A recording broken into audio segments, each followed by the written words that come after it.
As drogas inalantes, conhecidas também como solventes, causam dependência química. Muito usada entre meninos e meninas de rua, também tem sido utilizada por muitos estudantes, além de trabalhadores que possuem contato constante no ambiente de trabalho com esses produtos.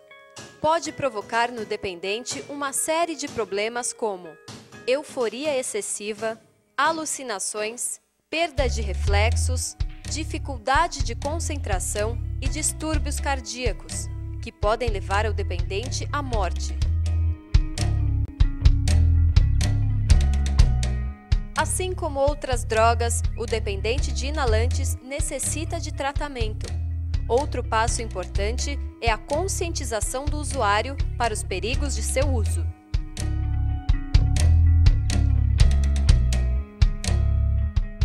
Sejam bem-vindos ao programa Vida Nova, TV Mundo Maior. Aqui nós falamos sobre dependência química, um problema aí preocupante para toda a sociedade, né? Para o indivíduo, sociedade, vai aí passando por repercussão, por eco, na espiritualidade. Então nós precisamos conhecer um pouco mais desse assunto com informações balizadas, informações científicas, né? Longe do preconceito, quebrando mitos, dogmas. E para isso a gente traz convida, né, algumas pessoas para vir aqui para falar de temas específicos. E hoje nós vamos falar sobre um tema que é desconhecido, essa é a grande realidade. Nós vamos falar sobre os inalantes. Está muito próximo ali de você, dentro da sua casa, né? Bom, meu grande abraço, é sempre bom estar com você, com uma alegria que nós voltamos ao programa Vida Nova. E hoje temos aqui dois convidados que já fazem parte da nossa equipe, você conhece com certeza. Um é o Hugo Leal, que é jornalista, escritor, é poeta, e o Alexandre de Castro, que é consultor em dependência química. E para iniciar o nosso debate hoje, eu gostaria de perguntar para o Alexandre, para definir, afinal de contas, o que é que são inalantes? Bom, inalantes são substâncias que são encontradas, como o José Carlos disse, muitas vezes dentro de casa, que causam uma alteração psíquica, né? A gente pode dizer são voláteis, né? Porque elas evaporam muito rápido, e solúveis, porque ela tem uma capacidade de dissolver outras substâncias. E o que é importante saber é que essas substâncias hoje são encontradas muito fáceis, são fáceis de serem encontradas, né? Principalmente dentro de casa.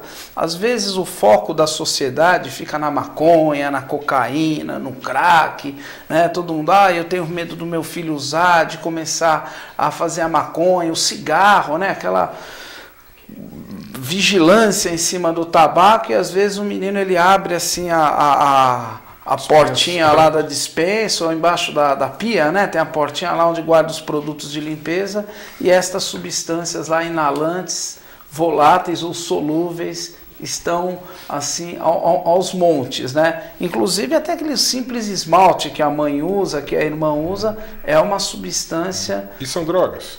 São drogas psicoativas, são drogas alteradoras do sistema nervoso central e que causam um grande dano a esse sistema. O que fica aparecendo, Alexandre, é que a sociedade não olha para isso como droga. Seria isso. E os meninos, olha, eles têm uma cultura. Quando eu falo menino, eu poderia até perguntar para você e você responde depois. Quem usa essa substância? Qual a faixa etária? É uma pergunta interessante. Mas existe essa cultura nos grupos, nos subgrupos, vamos dizer assim, na adolescência, de saber que lá na cera, no esmalte, no thinner, tem uma substância psicoativa, psicotrópica?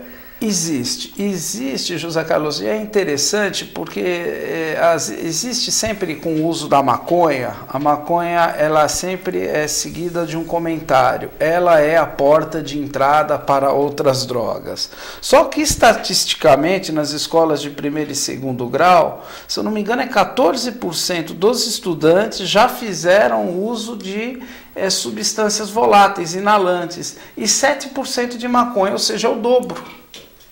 É o dobro. Então, poderia-se dizer que substâncias inalantes, elas sim são a porta de entrada para o uso de outras substâncias.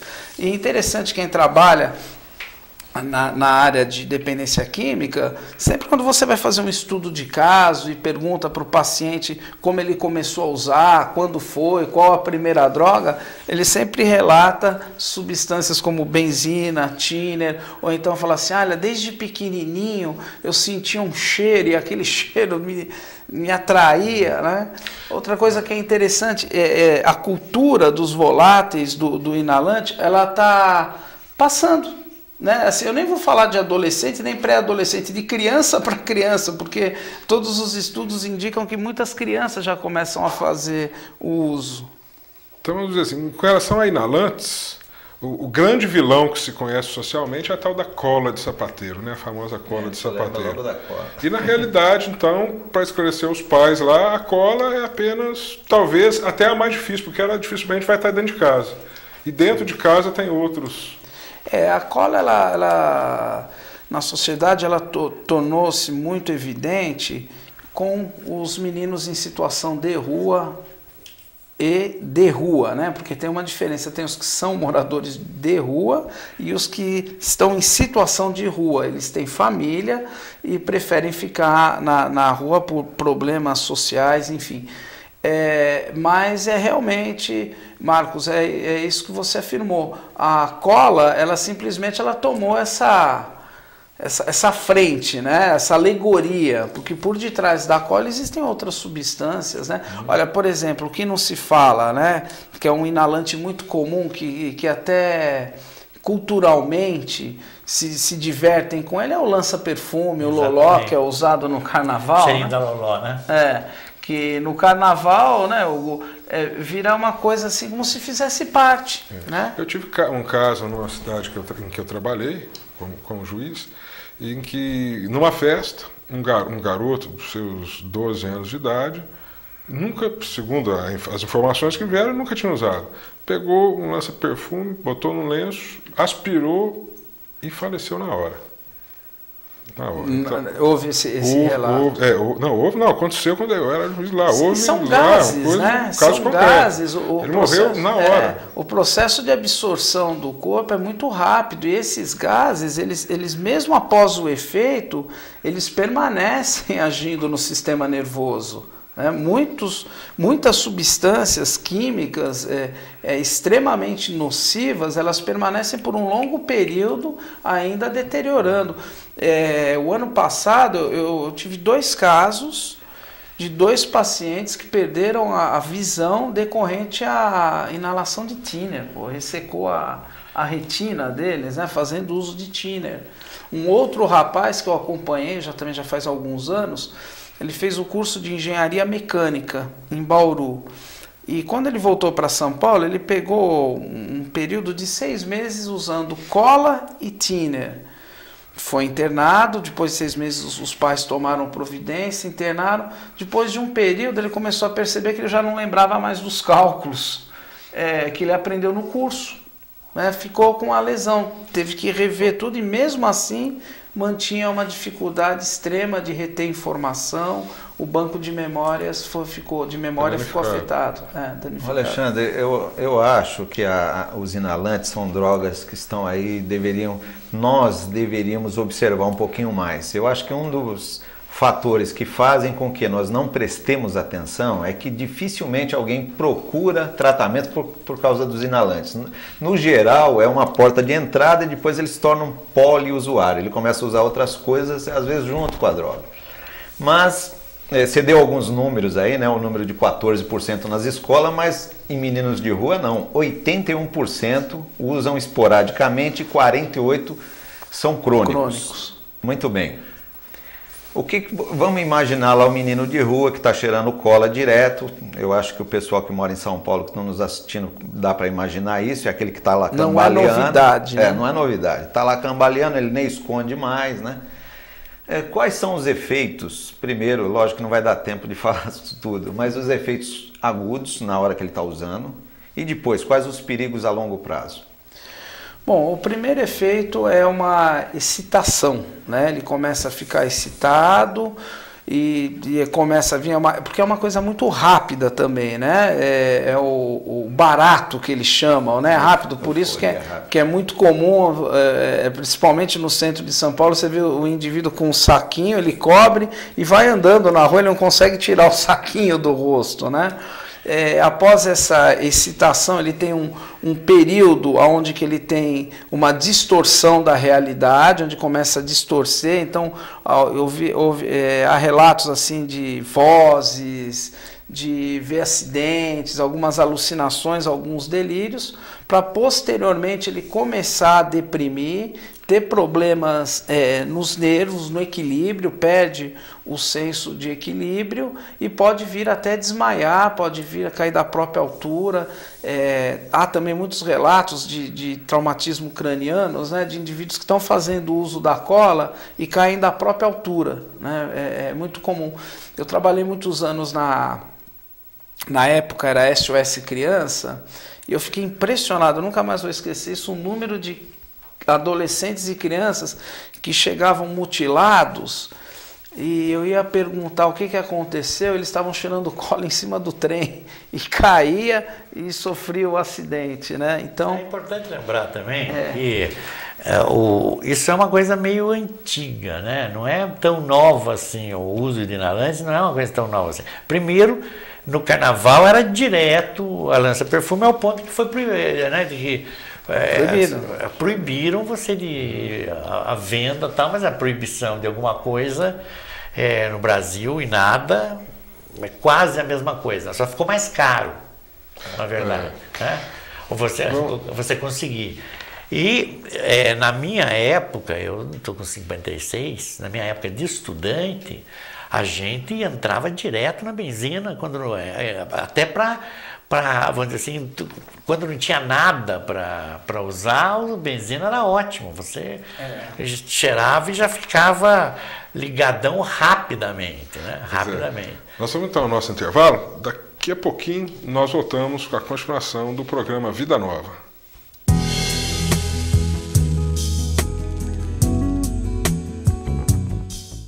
Acesse a página do clube na internet www.radioboanova.com.br e associe-se. Assim, você passa a fazer parte deste clube de amigos que patrocina as ações de divulgação do Espiritismo pela internet, literatura, rádio e televisão.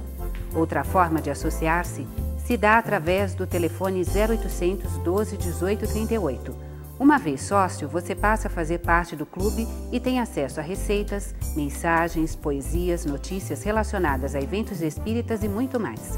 Além, é claro, de fazer valer a mensagem do Espírito Emmanuel.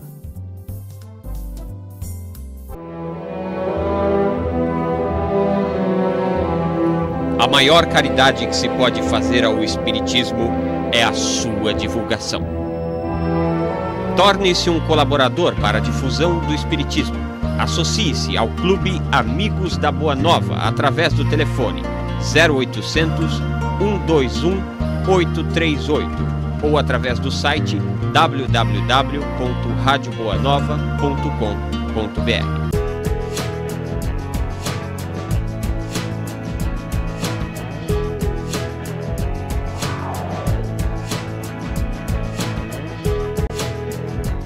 Gente que não consegue falar direito, né? Mas existem milhares de cidadãos brasileiros que também não ouvem, não enxergam e nem se movimentam bem. Não porque não queiram ou porque ninguém lhes ensinou, mas porque não conseguem. Eu estou falando dos portadores de deficiência mental. Quem é que cuida deles nesse país? Ajudando as Casas André Luiz, você certamente vai viver melhor consigo mesmo. Venha conhecer de perto esse trabalho. Ligue para 0 operadora 11 6457 7733.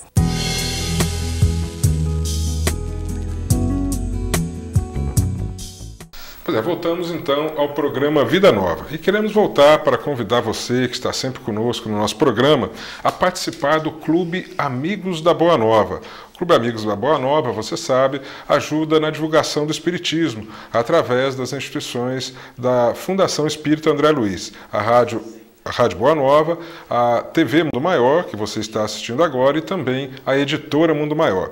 Para colaborar na divulgação do Espiritismo, você pode ligar para o 0800 12 18 38. Eu vou repetir, 0800 12 18 38. Qualquer quantia você pode ajudar, e a sua quantia certamente estará auxiliando a manter essa obra e a divulgação do Espiritismo. Contamos com a sua colaboração. Continuando então no nosso programa, vamos voltar a falar com o companheiro Hugo. O Zé Carlos deu números aí que são assustadores, né? 81% aí dos garotos de rua fazendo uso de inalantes e 48%, né, Zé Carlos, em situação crônica. Isso, como que isso se instalou? É um problema mesmo social, ou há até aí um descaso de governo? Poderia se fazer algum programa nesse sentido para melhorar esses números? Não, não só poderiam, como teriam que, né, para fazer o mínimo, né, para justificar o fato de terem sido eleitos os políticos de hoje, vamos dizer, os governos em geral, independente de partido, eles simplesmente fogem do problema. Eles fazem algumas campanhas sabendo que aquelas campanhas não vão ajudar em nada, porque é uma questão que precisa ser tratada continuamente, vamos dizer assim, com serviços mesmo especializados, e um atendimento da infância, da meninice aí, que está todo mundo abandonado faz tempo. Essa história, as próprias escolas hoje, por mais que... E não estou falando porque as escolas são falhas, não. Acho que as pessoas que trabalham, por exemplo, o Cratode, que recolhe pessoas em estado de rua, já mais adultos e crianças também, alguns, né, vive entupido de gente lá, e o atendimento possível é totalmente satisfatório, porque não existem condições de você fazer isso, né? Não existe dinheiro, não existe verba, não existe programa, não existe política, não existe nada, só existe discurso e demagogia. E o problema que está na rua. E o problema que está cada vez maior. E está ligado a um monte de outras coisas. Então, se você não combater, pelo menos, você não se dedicar a salvar a infância mesmo, porque você tem uma população hoje que você pode considerar que 70% estão ali na linha do pênalti para baixo, né? Hugo, você falou de um monte de coisas, né? Tem algumas coisas que nem atinaram para a situação. Por exemplo, eu trabalhei 10 anos na FEBEM, por acaso, né? Hoje estou em outra área, mas por acaso, então tenho uma certa experiência de ver, observar o preconceito das outras instituições, preconceito e desconhecimento em relação aos meninos de rua. Por exemplo, a PM, não fazendo nenhum juízo de valor, mas é procedimento. Pegou o menino, já pune ele na hora, pega, cola na cabeça. Isso é comum na FEBEM, os meninos chegarem com cola na cabeça. Quem colocou? No geral, a própria instituição que lida dessa forma. Uma outra coisa, pegar o menino, muitas vezes, e levar para a FEBEM sem olhar a dependência. Quer dizer, você leva o menino, ele vai ficar institucionalizado, ele vai querer ficar lá. Já é um menino que tem a família desorganizada, disfuncional. Você leva para a FEBEM, ele quer usar droga, porque ele tem uma adaptação neurológica, ele tem problemas de dependência, síndrome de abstinência, tolerância, e ninguém olha para isso. Quer dizer, ele não deveria ser levado para a FEBEM. Deveria ser tratado. Ser tratado primeiro para depois... Ser encaminhado para um serviço, que eu não diria nem que é a FEBEM, porque a FEBEM não é um serviço. A FEBEM é uma maneira de você se livrar do cara. Fala FEBEM é uma casa de custódia qualquer. Agora, eu gostaria de perguntar agora para o Alexandre, nós temos uma parceria, nós estamos lá como mantenedores de uma casa de atendimento a dependentes químicos, sem nenhum tipo de ajuda, subvenção, então a gente passa poucas e boas. Mas, eu vou perguntar para você, Alexandre, o que fazer, como seria o tratamento de um dependente? Você vê a dificuldade, o tratamento de um dependente de inalante, sendo que ele não tem suporte familiar, não tem dinheiro, ninguém advoga a causa dele, está totalmente abandonado pelas instituições governamentais. até não governamentais, e não tem família. E daí, como é que você vai lidar com um menino desse? Como nós temos casos. Olha, José Carlos, o primeiro item que você relacionou é o mais difícil, né? Porque eu acredito muito na recuperação de dependência química com a participação efetiva da família. E uma das maiores dificuldades é que esse jovem, essa criança e adolescente, ela já denuncia a família. Ela é o retrato de um núcleo familiar desestruturado. Então, essa é a primeira dificuldade, conseguir organizar e dar uma identidade para essa criança, para esse adolescente. Você tem que dar, porque uma coisa é você fazer um tratamento para adulto. Adulto, ele tem perdas. Adulto, ele perdeu o emprego, ele perdeu o casamento, os filhos. E agora, e para quem nunca teve nada, não criou nada? Só perdeu. Só perdeu, né? Construiu um patrimônio de não ganhou nada. Construiu um patrimônio de dor, né? E teria que alguém dar essa formação, né? O papel da família é esse, é educar. E se a família não está cumprindo esse papel, eu tento fazer alguma coisa junto com você, junto com o Hugo, junto com o doutor. Essa iniciativa aqui é uma maneira de tentar dar essa identidade e chamar pessoas para ajudar essa causa. A verdade, né? É que nós temos o único caminho possível é nós que estamos querendo fazer alguma coisa, nos juntarmos, nos organizarmos melhor, porque nós também somos totalmente dispersos entre nós, porque nós, na nossa luta pelo dia a dia das instituições que nós criamos, né, nós não temos muito tempo para planejar, nós temos que sobreviver, né, antes de tudo. Mas a gente vai ter que dar um jeito de se planejar para fazermos um programa que supra algumas dessas deficiências.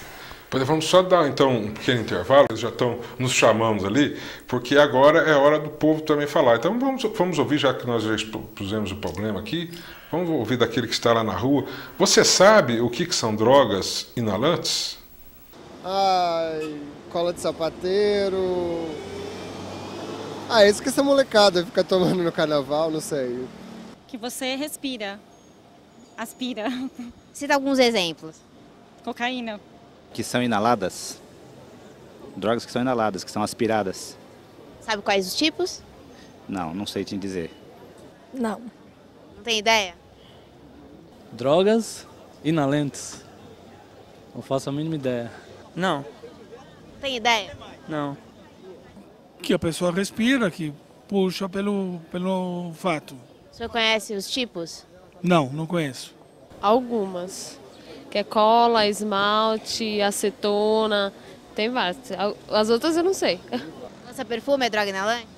Eu acho que sim. Acho que qualquer coisa que você inale e tem qualquer tipo de alteração é inalante, é droga. Bom, o Hugo estava falando com a gente sobre a necessidade da sociedade se organizar também, porque o grande problema com relação às drogas inalantes é com relação aos moradores de rua. E com relação a esses, só a sociedade se organizando e o governo também fazendo a sua parte é que a gente poderá dar alguma solução para esse problema, pelo menos para minorar o problema.